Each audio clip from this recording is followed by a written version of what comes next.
2019ஆம் ஆண்டு தமிழ்நாடு மாடுகள் இனப்பெருக்க சட்டம் என்கிற ஒரு சட்டத்தை கொண்டு வந்தது. அந்த சட்டம் நாட்டு மாடுகளை மிகப்பெரிய அளவில் பாதிப்புக்குள்ளாக்கும், கிராமப்புறங்களில் கால்நடை வளர்க்கக்கூடிய விவசாயிகளுடைய வாழ்வாதாரத்தை மிக நெருக்கடிக்கு கொண்டு வரும் என்கிற கருத்தை முன்வைத்து பல்வேறு கால்நடை சார்ந்த செயல்பாட்டாளர்கள், சங்கங்கள், ஜல்லிக்கட்டு ஆர்வலர்கள் மிகப்பெரிய எதிர்ப்பை அப்போதே பதிவு செய்தனர். அந்த சூழலில் கடந்த 4 ஆண்டுகளாக அந்த சட்டம் கிடப்பில் இருந்தது. கடந்த மாதம் தமிழக அரசு அந்த சட்டத்தில் சில திருத்தங்களை மட்டும் செய்து மீண்டும் அதே அந்த கருப்பு சட்டத்தை கடந்த மாதம் முதல் அமல்படுத்துவதற்கான விதிகளை அறிவித்திருக்கிறது.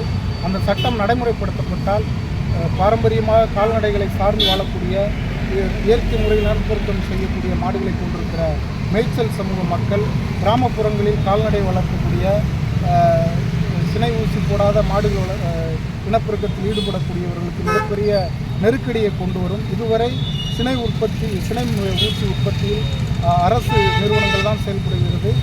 இது தனியாருக்கு அந்த சந்தையை, செமன் உற்பத்தி சந்தையை திறந்து விடக்கூடியதாகவும், ஊசிகள் இனப்பெருக்க ஊசிகளை அரசு சாரா நிறுவனங்கள்